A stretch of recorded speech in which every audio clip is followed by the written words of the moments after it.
स्वागत है दोस्तों स्टडी फॉर यूपीएससी में। आज डे 8 है, आज डे 9 है और आज हम लोग पॉलिटी में पार्ट 2 पढ़ेंगे। ठीक है, तो आज हम लोग जो पढ़ने जा रहे हैं वो टॉपिक का नाम है संस्था।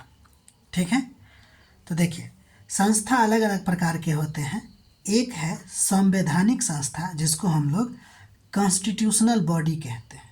ठीक, दूसरा असंवैधानिक संस्था जिसको अनकॉन्स्टिट्यूशनल बॉडी कहते हैं। तीसरा गैर संवैधानिक या संवैधानेतर, इसी को एक्स्ट्रा कॉन्स्टिट्यूशनल बॉडी भी कहते हैं। ठीक है, ये जो एक्स्ट्रा कॉन्स्टिट्यूशनल बॉडी है वो भी 3 प्रकार से हो सकता है। एक सांविधिक या कानूनी, इसी को स्टैट्यूटरी बॉडी कहते हैं। दूसरा कार्यकारी संस्था जिसको एग्जीक्यूटिव बॉडी कहते हैं, और एक अन्य पार्ट हो सकता है जिसको हम लोग अदर कहेंगे। ठीक है, अब आगे बढ़ते हैं देखते हैं कि संवैधानिक संस्था क्या होता है। ठीक, यानी कि कॉन्स्टिट्यूशनल बॉडी क्या होता है। तो वे संस्था जिनका स्रोत संविधान में पाया जाता है और जो संविधान के द्वारा सृजित होती है उसको संवैधानिक संस्था कहते हैं। पूछा जाएगा संवैधानिक संस्था क्या होता है, तो जिसका स्रोत संविधान होता है और जो संविधान के द्वारा सृजित होती है। उदाहरण के तौर पे भारत का निर्वाचन आयोग जो आर्टिकल नंबर 334 में है, भारत का वित्त आयोग जिसकी चर्चा आर्टिकल नंबर 280 में है, राष्ट्रीय SC आयोग यानी कि शेड्यूल कास्ट आयोग, अनुसूचित जाति आयोग 338 आर्टिकल में है, और राष्ट्रीय ST आयोग 338 ए में है। यानी कि ये सब के सब संस्था का स्रोत संविधान है, तो इसको संवैधानिक संस्था कहेंगे। ठीक, आगे असंवैधानिक संस्था, तो वे संस्था जो संविधान विरोधी होता है। ठीक है, जैसे नक्सलवाद, बब्बर खालसा या सिमी भी बोल सकते हैं। ठीक है, ये सब जो हो जाएगा असंवैधानिक संस्था हो जाएगा। यहाँ पे अलगाववाद वर्ड भी यूज कर सकते हैं अगर ये संस्था है तो। ठीक है, तो असंवैधानिक संस्था क्या होता है, जो संविधान विरोधी होता है। ठीक है, अब हम आगे बढ़ते हैं और पढ़ते हैं गैर संवैधानिक संस्था। तो गैर संवैधानिक संस्था क्या होता है, तो वे संस्थाएं जो संविधान के द्वारा सृजित तो नहीं होती है लेकिन संविधान के आदर्शों को पूरा करता है। इस चीज़ को ध्यान देंगे। एक्स्ट्रा कॉन्स्टिट्यूशनल बॉडी क्या होता है, क्या इसका चर्चा संविधान में होती है, तो नहीं, लेकिन ये संविधान के आदर्शों को पूरा करता है। जैसे राष्ट्रीय महिला आयोग, नीति आयोग, मानवाधिकार आयोग। ठीक है, तो एक्स्ट्रा कॉन्स्टिट्यूशनल बॉडी जो होता है यानी कि गैर संवैधानिक संस्था जो होती है वो 3 प्रकार से हम देख सकते हैं। एक सांविधिक या कानूनी यानी कि स्टैट्यूटरी बॉडी। ये क्या होता है, तो संसद या विधायिका के कानून के द्वारा यानी कि कानून बनाकर जिसको बनाया जाता है उस संस्था को सांविधिक संस्था कहते हैं। जैसे राष्ट्रीय महिला आयोग और राष्ट्रीय मानवाधिकार आयोग। दूसरा कार्यकारी यानी कि एग्जीक्यूटिव बॉडी, वो बॉडी या वे संस्था जो राष्ट्रपति या कार्यपालिका के आदेश से निर्मित होती है उसे कार्यकारी बॉडी या फिर एग्जीक्यूटिव बॉडी कहते हैं। जैसे नीति आयोग। तो अब आप समझ गए होंगे कि गैर संवैधानिक क्या है और उसके अंतर्गत जो स्टैट्यूटरी बॉडी यानी कि संवैधानिक, सांविधिक और कानूनी बॉडी या फिर कार्यकारी बॉडी में क्या डिफरेंस होता है। ठीक है, अब हम ये संस्था हो गई, इसके बारे में और भी हम डिटेल पढ़ेंगे आगे। अब हम लोग देखते हैं भारतीय संविधान में बहुमत के प्रकार, यानी कि अब हम लोग बहुमत के बारे में पढ़ने जा रहे हैं। तो बहुमत अलग अलग प्रकार का होता है। पहला है आपको साधारण बहुमत यानी कि सिंपल मेजॉरिटी। ठीक है, ये क्या होता है, तो उपस्थित और मतदान करने वाले सदस्यों के बहुमत को हम लोग साधारण बहुमत कहते हैं। ठीक है, उदाहरण के तौर पे मान लीजिए कि लोकसभा में 543 सीट है।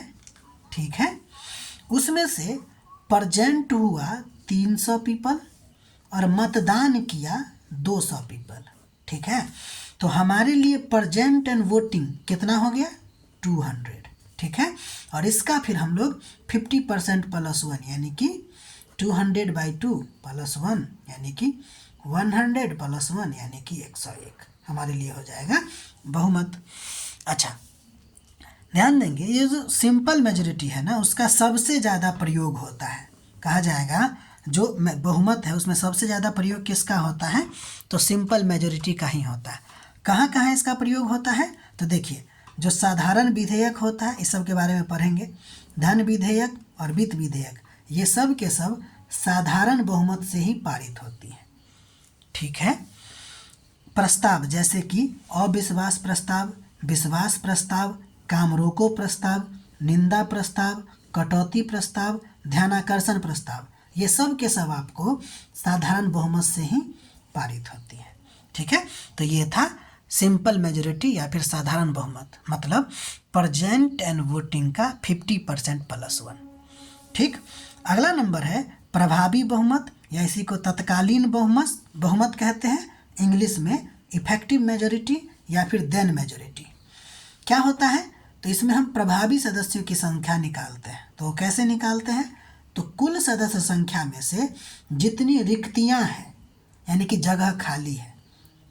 अब जगह खाली कैसे होगा, तो मृत्यु के द्वारा या फिर कोई त्यागपत्र दे दे या उसका निर्वाचन रद्द हो जाए। ठीक, तो ये हो जाएगा प्रभावी सदस्य संख्या का बहुमत। और फिर हम उसका 50% प्लस 1 निकालेंगे। उदाहरण के तौर पे जैसे लोकसभा में देखिए कि 543 सीट है, उसमें मान लेते हैं कि 9 रिक्तियां हो गई, तो अब घटाने पर 532 आया, तो इसका 50% प्लस 1 यानी कि 2 से डिवाइड करेंगे प्लस 1 जोड़ देंगे, तो हमारे पास आएगा 267। तो ये हो गया प्रभावी बहुमत।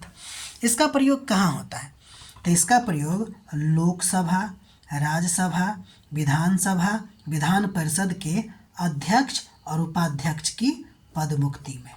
ठीक है, अब हम आगे बढ़ते हैं। अगला नंबर है पूर्ण बहुमत, जिसको हम लोग एब्सोल्यूट मेजॉरिटी कहते हैं।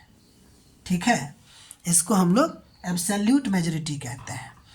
तो पूर्ण बहुमत का जो उपयोग होगा, पूर्ण बहुमत जो है वह क्या होता है पहले ये देखते हैं। तो पूर्ण बहुमत जो है वह कुल सदस्य संख्या का बहुमत होता है, यानी कि 543 अगर सीट है तो उसका सीधे 2 से डिवाइड करेंगे तो मान लेते हैं 271.5 आता है, तो वो हो जाएगा आपको 272।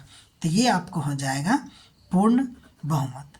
ठीक है, तो ये जो इसका जो उपयोग की अगर हम बात करें तो राष्ट्रपति के निर्वाचन कोटा, यानी कि अगर हम बात करें राष्ट्रपति के निर्वाचन कोटे में हम इसका इस्तेमाल करते हैं। ठीक है, निर्वाचन कोटा के लिए पूर्ण बहुमत का इस्तेमाल करते हैं। ठीक है, तो ये हो गया आपको पूर्ण बहुमत। एक और बहुमत होता है जिसका नाम है स्पेशल यानी कि विशेष बहुमत या फिर स्पेशल मेजॉरिटी, जो 2/3 बहुमत से होता है। ठीक है, और ये 3 प्रकार का होता है, टाइप 1, टाइप 2 और टाइप 3। तो इसको हम लोग अगले वीडियो में देखेंगे। ठीक है, तब तक आप लोग कंटिन्यू हमारे साथ बने रहिए। ये जो अभी हम पॉलिटी का 2 लेक्चर देखे हैं उसमें आपका लगभग बेसिक समाप्त होने ही जा रहा है। जब हम ये बहुमत पढ़ लेंगे तो लगभग बेसिक समाप्त हो जाएगा। उसके बाद हम लोग प्रस्तावना ही शुरू करने जा रहे हैं, पहला चैप्टर शुरू हो जाएगा।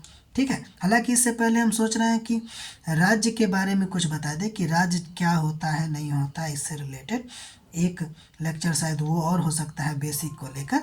ठीक है, तो आप लोग कंटिन्यू बने रहिए। आपको मैं विश्वास दिलाता हूँ कि पूरा का पूरा सिलेबस यहाँ पे कवर किया जाएगा। बस आप लोग सब्सक्राइब कीजिए और सबसे इम्पोर्टेंट बात यह है कि नोट ज़रूर बनाइए ताकि एग्ज़ाम के समय रिवीजन आसानी से हो सके। तब तक आप अपना ख्याल रखिए। Thank you.